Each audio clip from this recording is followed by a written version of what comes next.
రాష్ట్రంలో చలిగాలుల ప్రభావంతో జనం తీవ్ర ఇబ్బందులు పడుతున్నారు. జలుబు, దగ్గు, జ్వరం వంటి వాటితో పాటు ఊపిరితిత్తుల సమస్యలతో బాధపడే వారి సంఖ్య ఎక్కువగా ఉంటోంది. చలితో కొందరు గుండెపోటు బారిన పడుతున్నారంటున్నారు డాక్టర్లు. చలి తీవ్రత కొనసాగుతుండటంతో జాగ్రత్తగా ఉండాలని సూచిస్తున్నారు.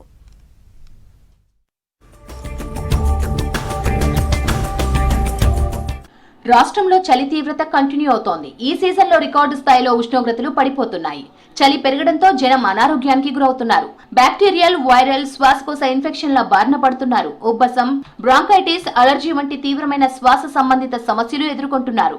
ముక్కు దిబ్బడ, ముక్కు నుంచి నీరు కారడం, శ్వాస సరిగ్గా ఆడకపోవడంతో పాటు ఆస్తమా, సిఈపిడి వంటి సమస్యలతో అవస్థలు పడుతున్నారు. దీంతో పేద, మధ్యతరగతి ప్రజలు మండల, జిల్లా కేంద్రాల్లోని గవర్నమెంట్ దవాఖానాలకు తీవ్రంగా ఉంటే హైదరాబాద్లోని గాంధీ, ఉస్మానియా, నీలోఫర్ వంటి హాస్పిటళ్లకు చేరుతున్నారు.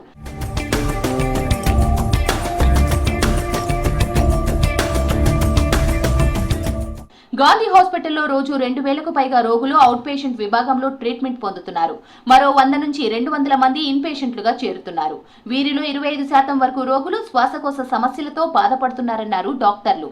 వాతావరణం కోల్డ్ వెదర్ వల్ల డెఫినెట్గా రెస్పిరేటరీ ఇల్నెస్ అని కొద్దిగా ఎక్కువగా వస్తాయి. లైక్ ఆస్తమా పేషెంట్స్, సిఓపిడి వాళ్ళకి సివియారిటీ పెరుగుతుంది. కొద్దిగా వాళ్ళకి ఎక్సాజర్బేషన్స్ అంటారు.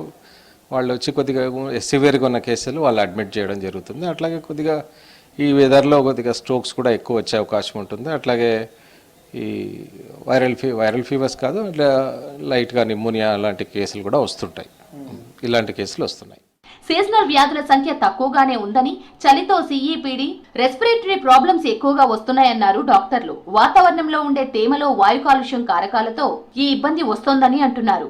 కొందరు సాధారణ దగ్గు, జలుబు, జ్వరం వంటి సమస్యలతో ఇబ్బంది పడుతుండగా వృద్ధుల్లో కొందరికి గుండె సమస్యలు ఉన్నాయని చెప్తున్నారు.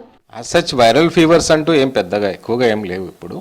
ఇప్పుడున్న రెస్పిరేటరీ వెదర్ తోటి రెస్పిరేటరీ ప్రాబ్లమ్స్ కొద్దిగా ఎక్కువగా వస్తుంటాయి. అదర్వైజ్ మనకున్న 65 బెడెడ్ ఐసీయూ, ఏఎంసీ అండ్ మనకు 20 బెడెడ్ ఐఎంసీ కూడా ఉన్నాయి. వీటిలో మనం ఎప్పుడు దాదాపు బెడ్స్ ఫుల్గానే ఉంటాయి. అవి ఫిల్ అయ్యి కింద కూడా వెయిటింగ్లో ఉంటున్నారు పేషెంట్స్.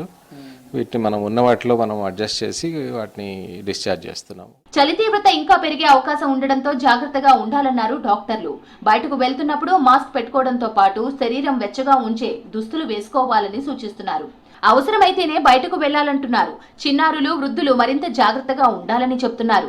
లంగ్ ఇష్యూస్ ఉన్న వాళ్ళు డెఫినెట్గా ఈ వాతావరణం ఎక్స్పోజర్, డస్ట్, ఈ పొల్యూషన్ ఎక్స్పోజర్ వల్ల ఎక్కువగా వాటి కాంపోనెంట్ ఎక్కువ అవుతుంటుంది. సో వాళ్ళు ఈ డస్ట్కి, ఈ పొల్యూషన్కి ప్లస్ ఈ చలి వాతావరణంకి ఎక్స్పోజ్ కాకుండా ఉండడం వల్ల వాటిని అరికట్టవచ్చు రాకుండా. చలికాలంలో వచ్చే వ్యాధులను నిర్లక్ష్యం చేయొద్దంటున్నారు డాక్టర్లు. శ్వాస తీసుకోవడంలో ఇబ్బంది అనిపిస్తే వెంటనే ట్రీట్మెంట్ తీసుకోవాలని సూచిస్తున్నారు.